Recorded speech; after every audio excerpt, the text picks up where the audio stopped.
What is going on, beautiful people? Welcome to another episode of the Narcissist Code. I'm your favorite self-aware narcissist, Mr. Lee Hammock, better known as Mental Healness, across all social media platforms. If this is your first time seeing my face or hearing my voice, I am a diagnosed narcissist, and I use my platform to raise awareness for NPD, get more people into therapy, like myself, last 4 years strong, and also validate the victims and survivors of this disorder. Today's episode is going to be about how you can actually start to miss the narcissist while you're still in a relationship with them.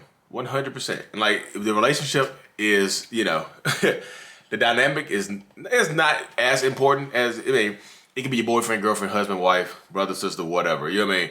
While you still actively in a relationship with that narcissistic person, you can actually miss them.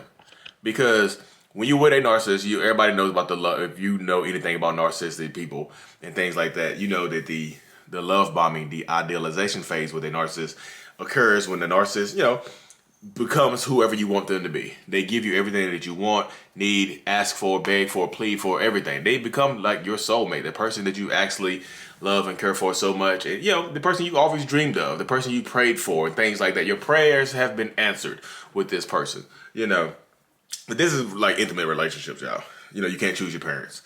But when the love bombing phase ends and you see the narcissist for who they really are, who we actually are, like, we are not the person you thought we were. We just aren't. But we showed you who we could be. Narcissist, like in the beginning of a relationship with a narcissist, we show you who we can be, not who we actually are. So we show you the potential that we possess. And a lot of times, a lot of people get caught on the potential. You start to focus on the potential, and you actually start to miss that person while you're actually still in a relationship with them. And let me go ahead and preface this by saying, even when you get out of a relationship with a narcissist, it's understandable that you miss that person. It's okay that you miss that person. It just is. You've been with this person for X amount of years, for X amount of time. You just have. Like, you've been in a relationship for 2, 3, 4 years, 10 years, 20 years. You might have been out of it for a month, 2 months, 6 months, and I still miss them. Why? Because you spent more time in that relationship than you have out of a relationship. You've made memories with this person. You can't erase memories. You can't erase that person, even though I know you want to sometimes. And it's absolutely 100% understandable that you miss a narcissist or a toxic person after the relationship ends, but it's also understandable that you actually miss them while you're still with them. You can miss people while you are still with them because when you're in a relationship with the narcissistic person, with one of us, you'll say it out of your mouth. You open your mouth and say it. You'll say, I miss, can we go back to the beginning when things were good, when things were perfect, when we were just clicking on all cylinders, when the cheeks were clapping like the loud as a church orchestra, a church choir, they were on the rhythm like a church choir. Can we go back to those times? When the cheeks were clapping like a church choir. That's a new one, y'all. That's a new one. Yeah, but that's how it goes though, because you miss who you thought we were. You miss the potential of who we showed you who we could be. And that's understandable. Like, you can actually miss them while you're still with them.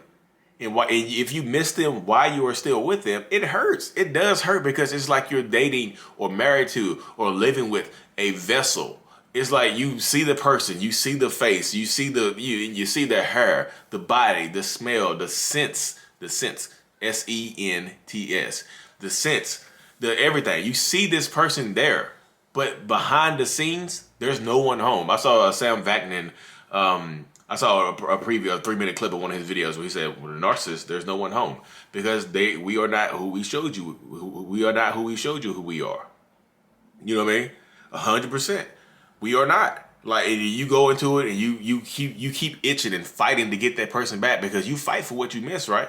If you miss a person enough, you'll fight for it, right? If you love a person enough, you'll fight for it, right?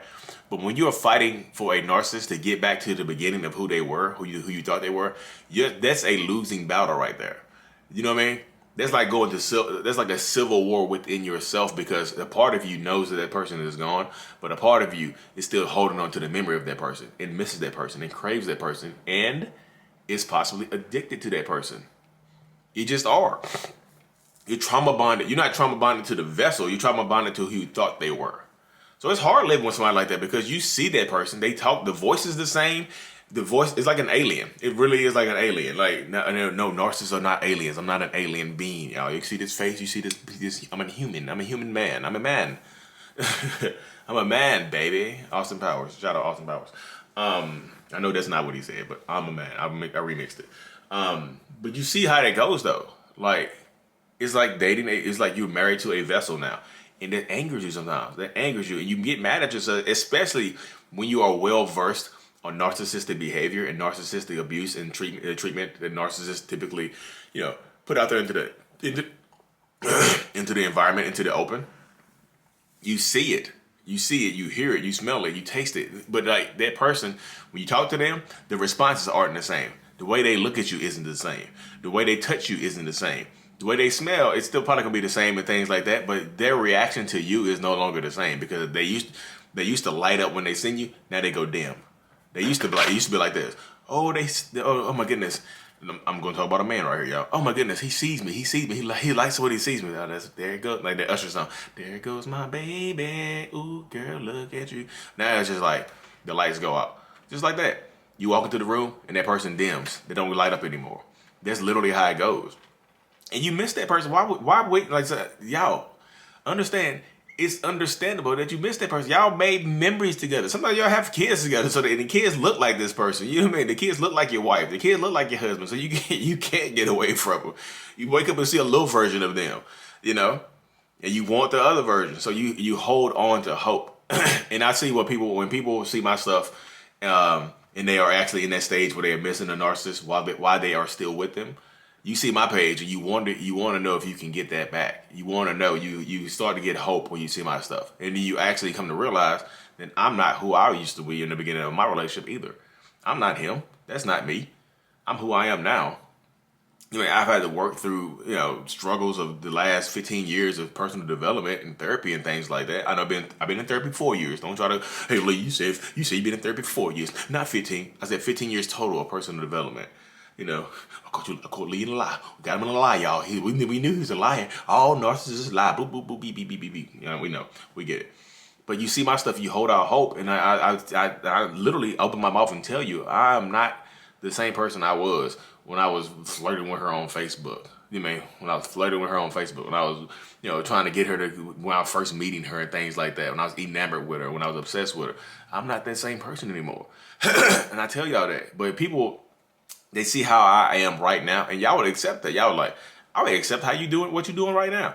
But you can't accept me. Even you have to accept your person, because that person, like, if you're going to stay with that narcissist, that toxic person, and they're not going to therapy, they're not trying to make any kind of discernible, measurable changes, then you have to accept them for who they are, and that's 100 point blank period. That's that's the type of things that if you want a direct version of what I just said, go talk to Cluster B Milkshake. She'll put you directly on it. I said Cluster B Milkshake. She'll put you directly onto that. And she'll tell you. She's like, this is who you got, and she'll cuss at you too. She's like, this is who you baby got. This is him. This is her. You got to accept that person. You can't change them. The only thing you can change and work on is yourself. So, let's say sometimes this is what a lot of people don't realize. Sometimes holding on is more painful than letting go. It's like have you all seen that meme where there's a rope tied around that person's hand and the rope is getting so tight that it's cutting off the circulation to that person's hand and it's eating into that person's hand and that person's hand is bleeding because they're holding on to their rope. Holding on is tougher than letting go sometimes, y'all. Sometimes you got to let go. Let go and let grow. You can't, when you get out of a toxic relationship, you start to glow and you start to grow. And that right there is there's proof positive. You go in my comment section on any of my platforms, you'll see people just like, when I got out, I started to glow again. I talked to a young lady yesterday. She said she got out of a relationship. She was a semester away from graduating from college or whatever. Got into a toxic relationship, put everything on hold. Got out of a toxic relationship, back in school already. On a weight loss journey, doing her thing again, y'all. You glow up. You start to glow. You start to grow. Sometimes y'all are holding back your own growth by holding on to a toxic relationship. For what gain? What are you gaining? I know you're gonna miss them. It hurt. Missing people hurts. The trauma bond hurts. I understand that. But it's okay to miss them. But it's not okay to hold yourself back and to put yourself down and to take yourself through pain and suffering for this person. I hope this video helps y'all. I hope it wakes everybody. I hope it wakes some people up. I hope it brings you some clarity and some peace. Be blessed. Special prayers I'll go out to my little cousin, Reggie Hammock, lost his mom early this morning. So rest in peace, Lonnie Tarpley. We love you. We miss you. Been a beautiful ride. Dewey Cox. Anyways, y'all like and subscribe for more. Mental Illness is out. Peace. My